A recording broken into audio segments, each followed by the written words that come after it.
The first thing I always do when I'm looking for a used car is I look for cars with a clean Carfax, meaning no accident history, or a clean auto check report. If you can't find that and the car that you're looking at has accidents, try to make sure it's just a minor accident so that you're not sitting there worried about electronics and frames and all sorts of other issues. Okay, the first thing you can do is look at the front of the car. So you're going to look in areas like this and make sure these panel gaps are the same. Another very common spot that you'll see body work done incorrectly is right here on the lights. You'll see these gaps will differ. These gaps look okay. This car has never been in an accident, and the gaps here all look the same. So when you're looking at panel gaps along the hoods, that's usually where a lot of this front end damage comes in. And these look very similar, if not identical, comparing this side to the other side. So there might be a little smaller gap here, but not bad. And then just work your way down the vehicle. Look at the gaps there. Look at the gaps in between the doors and on these back panels. And you'll be able to tell pretty quickly if you just start to see things that are misaligned.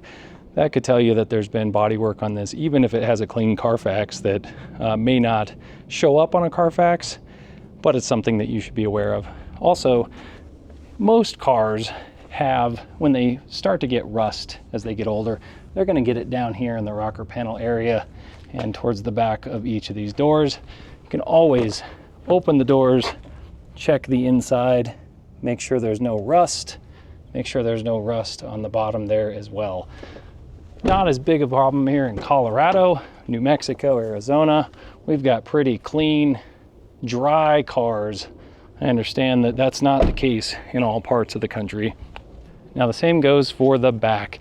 What you want to do is just kind of get an angle and step back from the car and just look down the panels of the car, and you'll be able to tell if there's lots of waves in the car or if things look misaligned. Same goes for the top and then down the other side.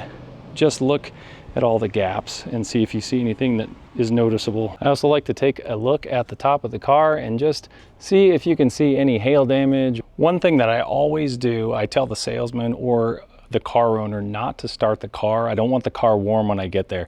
And you'll notice this is a trick a lot of salesmen use. They'll say, hey, we'll have the car warmed up and bring it around for you. Tell them no. You want to start the car cold, and you're going to look at the temperature gauge. There's a reason why, and I'm going to show you that right now. And this is really simple way to confirm that the car is cold when you start it. So I'm going to push the brake, start the car, and you'll hear it's pretty quiet. And the reason it's so quiet is because it's already been warmed up. If you look down here at the temperature gauge, if it's not at or below that lowest line on whatever car you're looking at, it has been warmed up, and you're not going to get a really good idea of what that sounds like.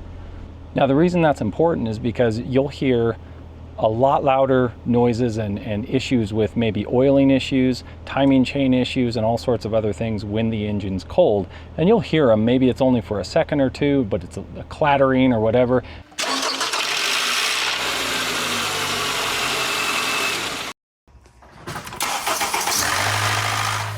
Now we're going to go into my other car and start that cold, and I'll show you what that looks like.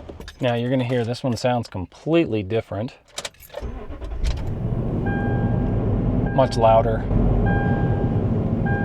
You'll see this is way below the cold. This has not been started. It still sounds fine, and you'll notice, you know, oil pressure finally just built up over here. It was pretty low at first, but everything's cold. All the readings are cold, but it sounded good. This has got 232,000 miles on it. And even a high mileage car, that's the first test I do. And then I'll show you here in just a moment what the exhaust looks like and different colors to look out for on the exhaust. Here's what it looks like with the warm car starting up from the exhaust perspective. Looks pretty clean. And here's what the big V8 looks like when it's cold. It actually looks pretty clean as well. Now, if you're on a cold day and you're testing it, the smoke can be kind of a thin white. That's fine as long as there's no blue tint to it. You can typically tell. If it looks like something that's water vapor coming out of a teapot, it's okay. Anything else, it could be burning oil or antifreeze or both. I'd also recommend, whether you're going to a dealer or a private party, bring one of these little car scanners. Super simple. They hook up to your phone, but a lot of the time either dealerships or private parties will be clearing the codes, and maybe they've cleared codes a week ago. They could have an intermittent problem. And when someone has an intermittent problem, whether it's a dealer or a private owner, they can cover it up by clearing their own codes and then sell you the car.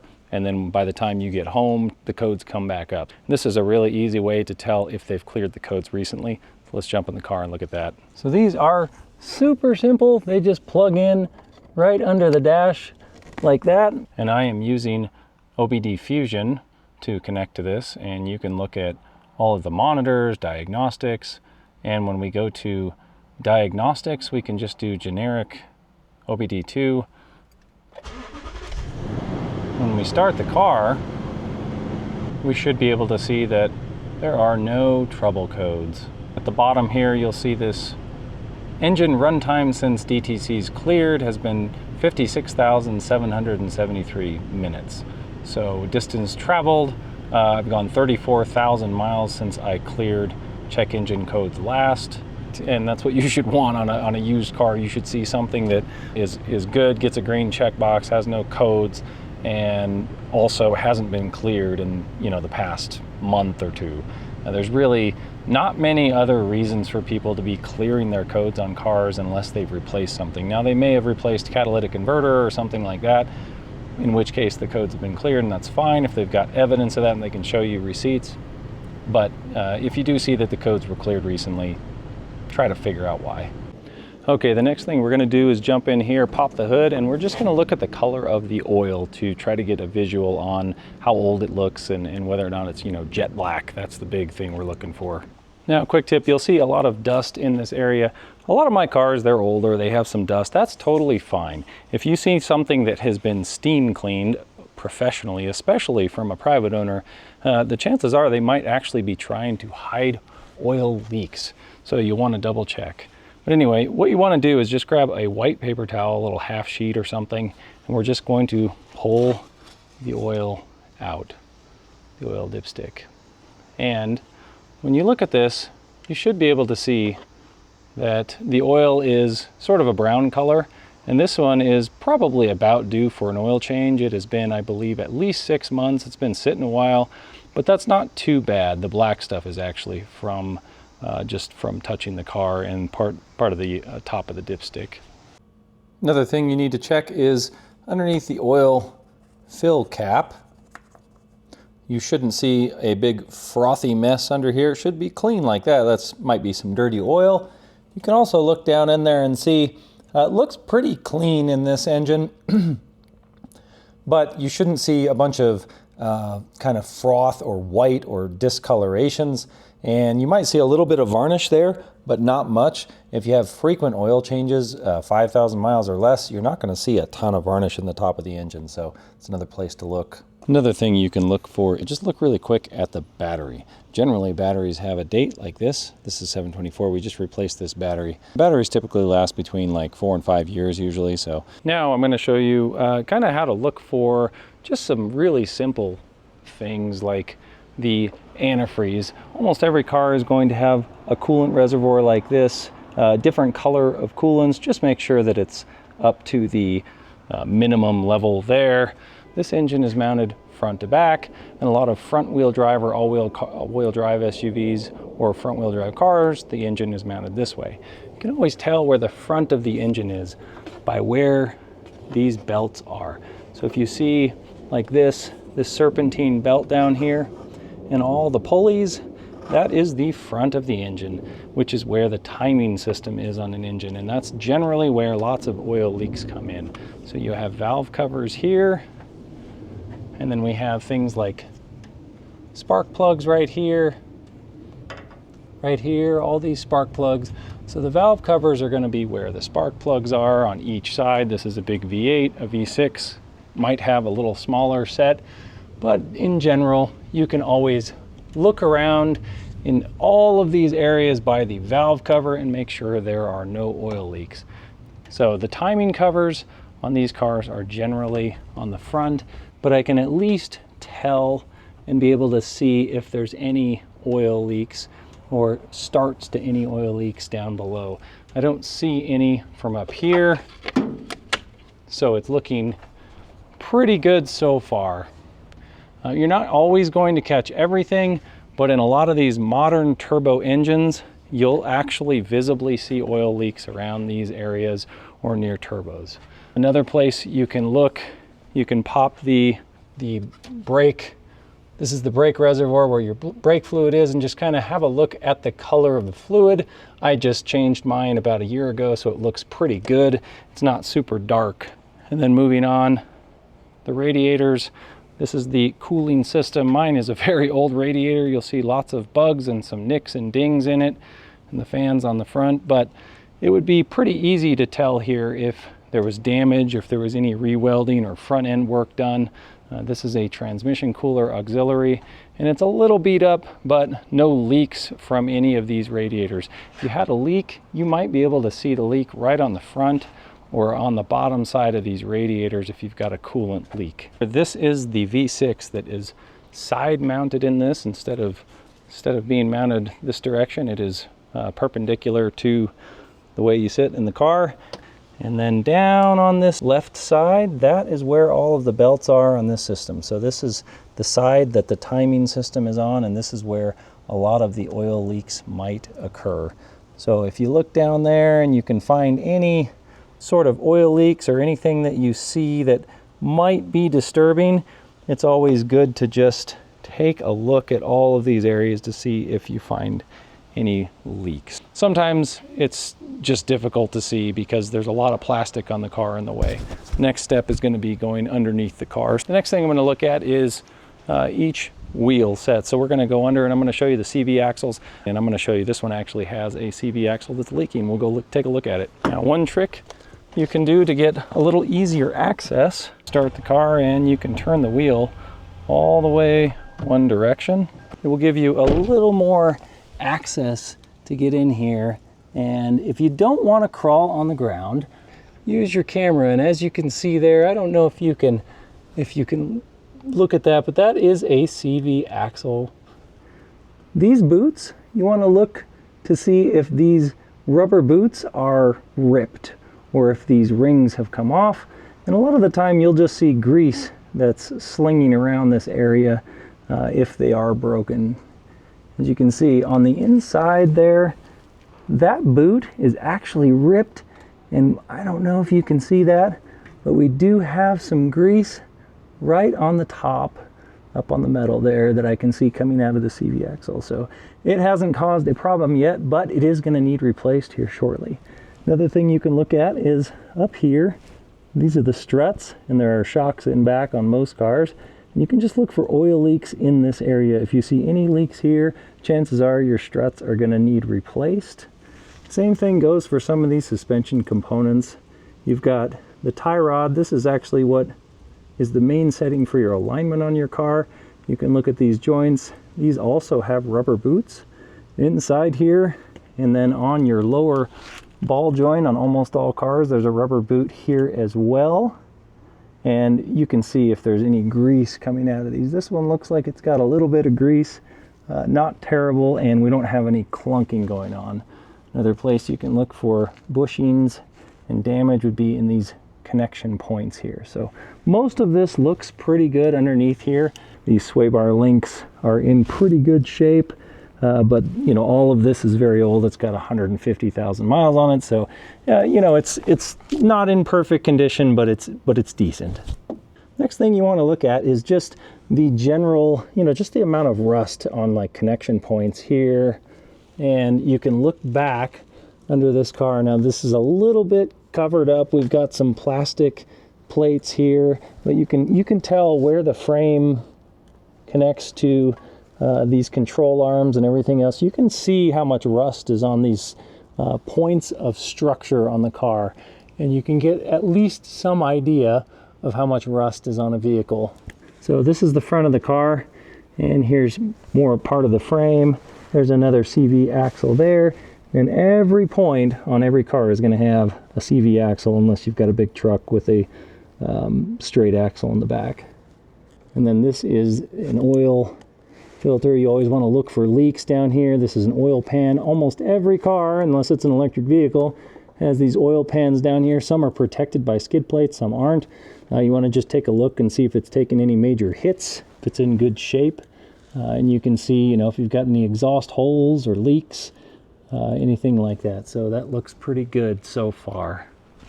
Next thing we want to do is get under the backside here and just kind of work our way back, look for any damage in these frame areas.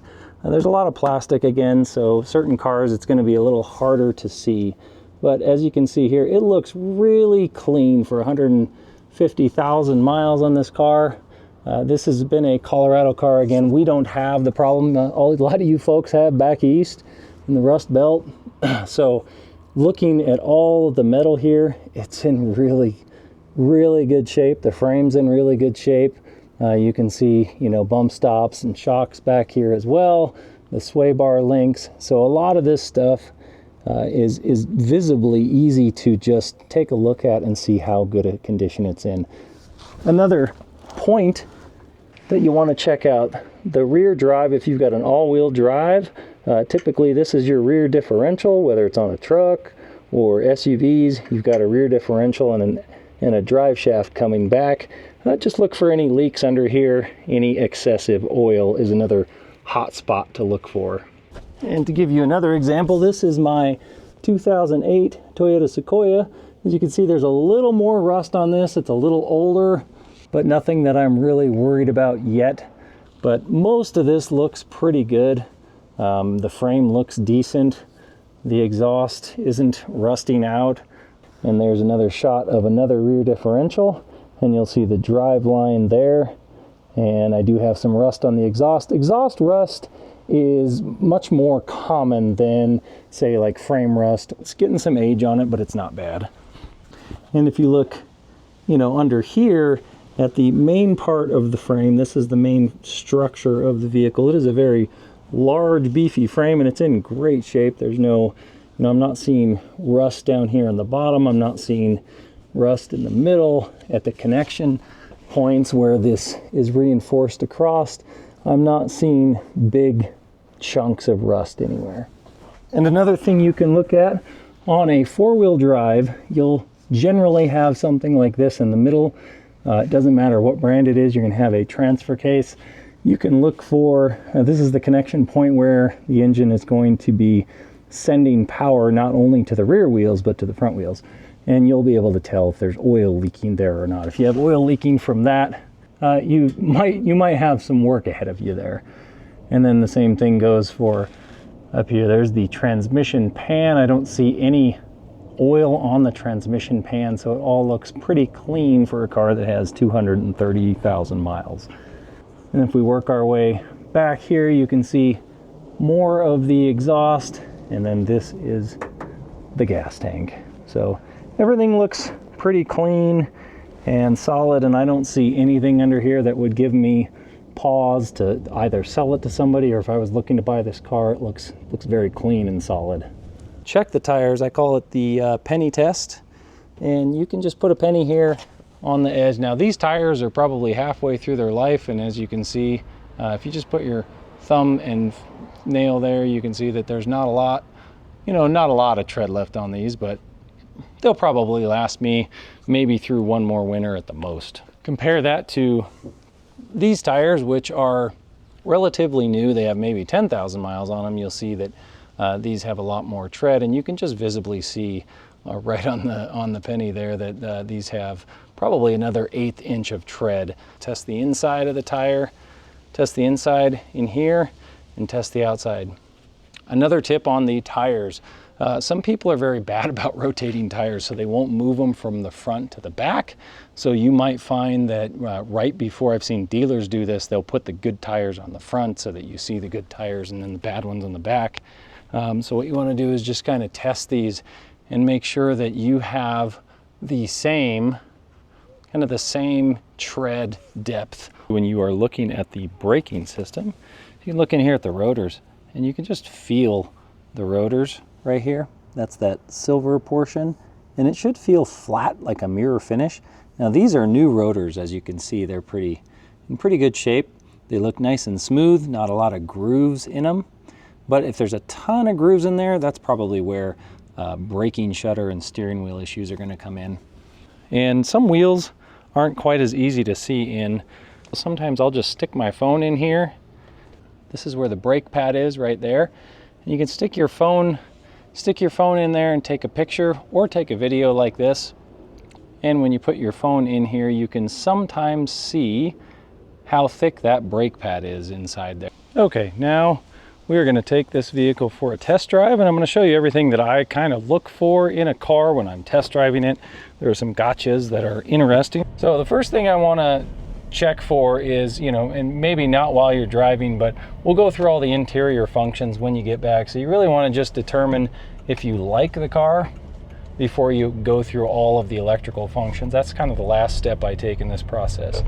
So the first thing we're looking out for here is, once the car is relatively warm over here on this left side or wherever your temperature gauge is, and you feel like it's time to give it some gas, you just want to feel smooth engine shifts. A lot of the time when a car is cold, the transmission is not going to shift as smoothly, and sometimes they're designed to not actually shift into higher gears until they get a little bit warmer. So you want to let the car warm up before you really start giving it a lot of gas.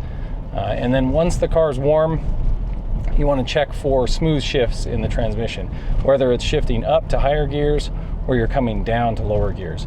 And one of the big things you can check for is just your braking, rotors, things like that when you get out on the road. So in general, I feel pretty comfortable with this car. It's been aligned, it has brand new tires on it, and I know that it's driving pretty straight, even though this road is a little bit sloped. From left to right, all roads are going to have a natural slope.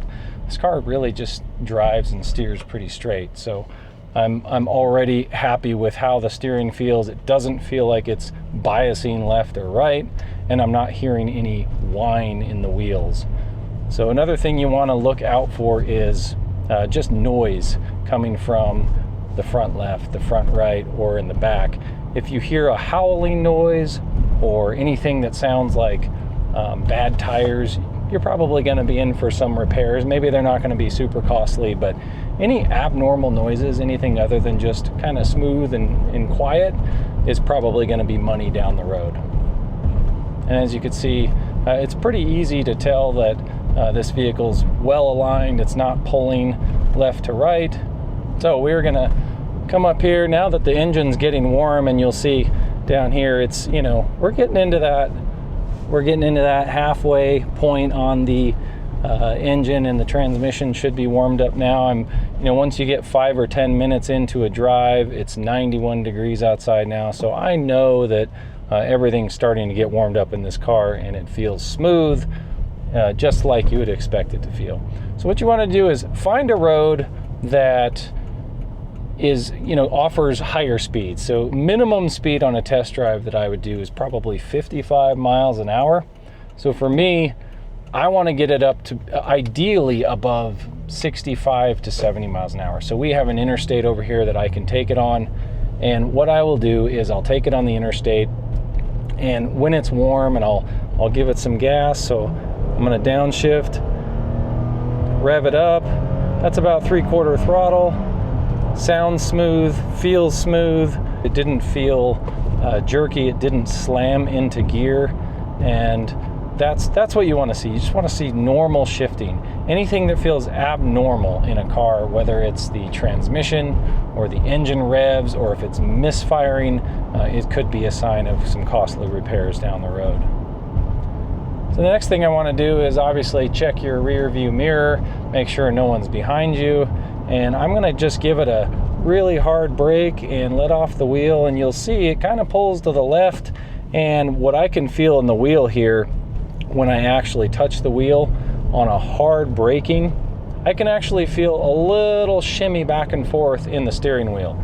And that is sort of evidence of rotors that are probably warped. It's almost always rotors that are warped, and I've got new tires on this car, so I know that they're not the Michelins that are on it. So I'm going to do one more hard braking. I'm going 65, and now I'm going to go back down to pretty hard, and I can just feel a little pulsing. It's just, it feels like it's grabbing and letting go. It's not terrible. It's not the end of the world, but I know that, in the future, I'm going to have to give this car a treatment. I'm going to put rotors and brake pads all the way around. Now for me to do that, it's going to cost me maybe $400 or $500 for parts, and I can do the work myself. For someone else, it might cost you $1,000 to $1,500 if you're paying someone else to do that work. So that's something to keep in mind.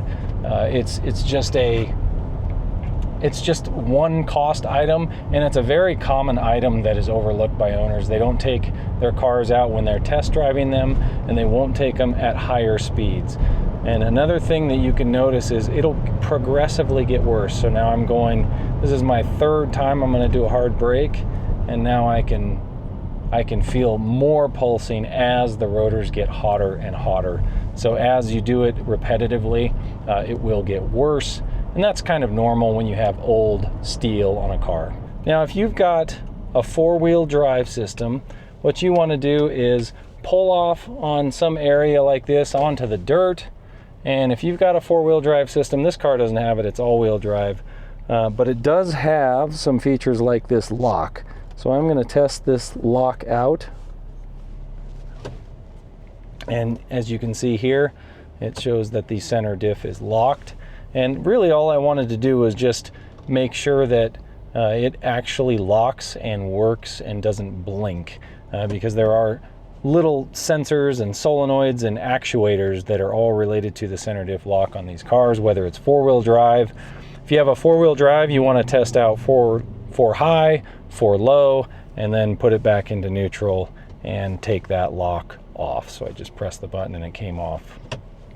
So that's another thing to test. You always want to test your four-wheel drive, especially when you're with an owner of the vehicle. Do not test it on pavement. It's hard on four-wheel drive systems.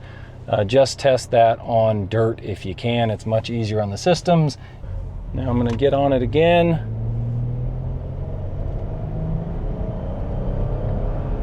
You can see the speed there. Sounds great. Running great. And that's probably the last acceleration test I'm going to do. This car feels exactly how it should. I'm going to go ahead and set the cruise control. You can start to test these things out, like the air conditioner, turn it on and off, get the air really low. You can start to test out all the vents, make sure that all of them work and scroll. Of course, keep your eyes on the road the entire time you're doing this. Test out the windshield wipers, that you get spray. If it's got rear windshield wiper system, test that out as well. You can also, once you get parked, that's probably going to be the best time to go through all of the electronic functions in this car. So if I've got radio that I'm testing out, I'm going to test out all these buttons in the mode. I'm going to test out everything on the dash, all of the climate control.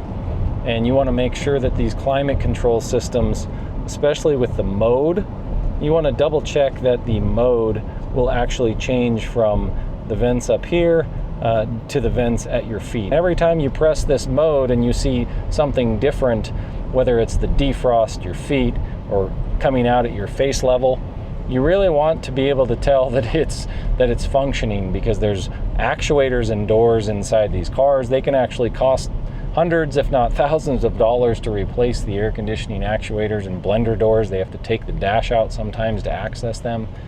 And with these fancier cars, once you get parked, you do want to test out that these memory seats, these buttons work here. You can test out your windows. You can also test the manual lock system, unlock, and you can kind of visibly see that it's moving those actuators.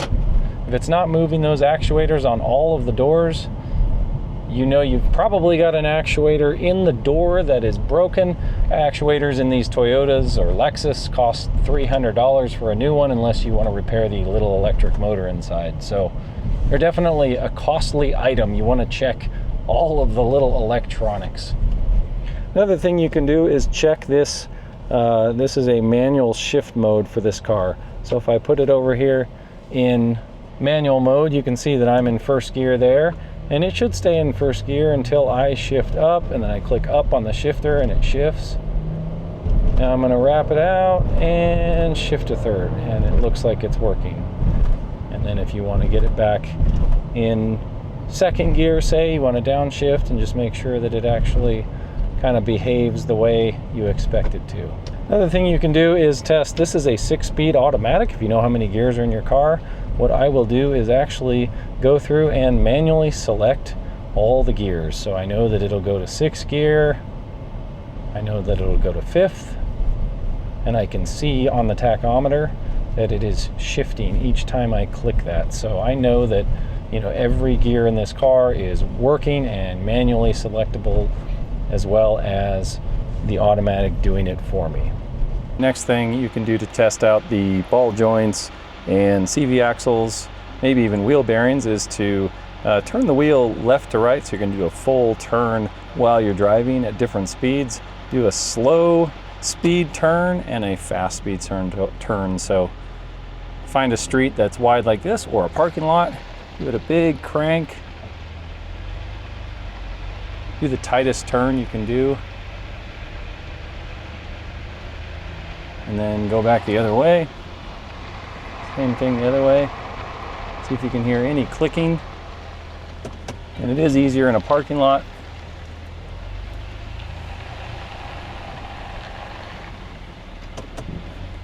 And then go a little higher speed and turn sharp.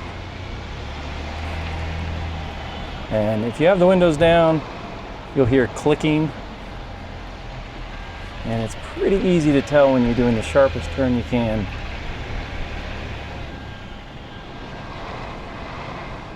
This one sounds pretty good. All I hear is tire noise.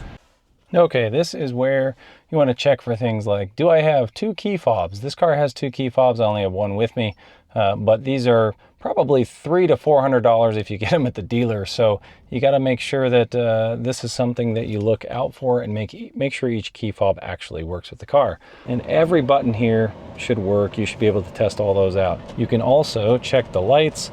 Depending on the car, some cars have these newer LED lights, and they are super expensive to replace. If you got a car like this, an older car with like halogens or you know, $10 or $15 bulbs, not such a big deal.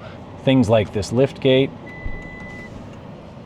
that does what you expect, lifts up, and then when I close it, you know, should come down as well. Same thing goes if you've got anything back here for power seats in the back, you can check those out as well. So any electronic functions, just go through them. You can also test all these lights, make sure they operate. They aren't that expensive to replace, but it's just part of the test. Make sure any of these lights turn on and off. Make sure to test out all these functions. Every time you twist the seat one way or the other, forward or back, make sure that it's actually working the seat, the lumbar. These lumbar adjustments are usually inside the seat, so you really need to sit in it to be able to feel if those are working. If the car has a sunroof, make sure that everything functions. They have a lot of automatic options here. So typically they will slide backwards with one button when you click open. Make sure the sunroof retracts all the way back and stops by itself. They should also have a stop here when it closes, and then some also have a tilt up, which tilts up like that, and then a tilt back down. And this one seems to be working perfectly. Another thing to pay attention to, if you've got locking lug nuts like this, these are non-locking and this is a lock, you need to make sure that you can actually find that lock before you buy the car. And if you look, you want to make sure that you've got the whole jack system in here. You've got the jack and all of the pieces to the jack. Now normally our little key for our wheel is in here, but ours is actually in the glove box. This is also parts to attach to the front for recovery. So everything is included in this car. That stuff can actually get expensive if it's not included. Then you can also check for the spare and make sure it's actually got air. You may need to replace a spare if you've got a car that's like 15, 20 years old. It may be too old and maybe all dried out, and you might need to end up replacing the spare. Also, you want to check the windshield out. If you're looking at one of these newer vehicles, a lot of these vehicles have cameras up here, so look for cameras up near this rear view mirror. They also might have a heads-up display right there by the driver. Take a quick note of that. These basic windshields that don't have anything in them but the tint, they're still around $400. So look for any pits, any dings that could spread, and any cracks. That could become an expensive repair. Now I know that sounds like a ton of stuff to check out, but trust me, if you do all these things and you take your time when you're looking at a vehicle, you will be happy that you did. You'll get a car. I've never had a car that I've had a bad transmission, bad engine, or something really drastically go wrong with it, because I've thoroughly checked them out before I bought them. It's a pain, but once you get over that anxiety of, oh, I don't want to ask the owner to do this or ask the salesman, they'll be totally fine with it, trust me. I've never had anyone give me blowback. As long as I'm respectful, you know, I show them respect, show their car respect, they're not gonna have any problem with you doing it. If you don't feel comfortable doing this stuff on your own, I would definitely just pay the $150, take it to a mechanic, and ask them to look at these things. Ask them specifically, can you look for the CV joint leaks, shock leaks, transmission, oil pan leaks, all these things. Can you visually inspect these things? And a lot of the time mechanics will have tools, I've got them as well, where you can do leak down tests in cylinders. You can also do compression tests in your car. That's another thing. Really simple way to validate that an engine is, you know, you can go out and drive it, it can feel great, it can sound great, but if you get that compression test and a leak down test, kind of validates that the engine's in really good shape for you. So that's just another thing that you can do, another additional check beyond just visually inspecting it and going with your gut on things. So if you don't trust yourself, I would definitely get an independent mechanic. Dealers will give you what they call a dealer inspection sheet, and that's what their dealer handling is based on. Do not trust this from the dealer. They will typically go through things like brakes and tires and basic stuff, but they're not going to inspect the car to this level, and they're definitely not going to go into the engine and do any sort of compression test and things like that unless they really hear something bad. So, oh, and one last thing, I will add a little cheat sheet down in the description. You can download it from my website. The cheat sheet will have everything we've talked about here, and it's just like a checklist that you can go through when you're doing this. So hope this helps you out. Till next time, thanks for watching.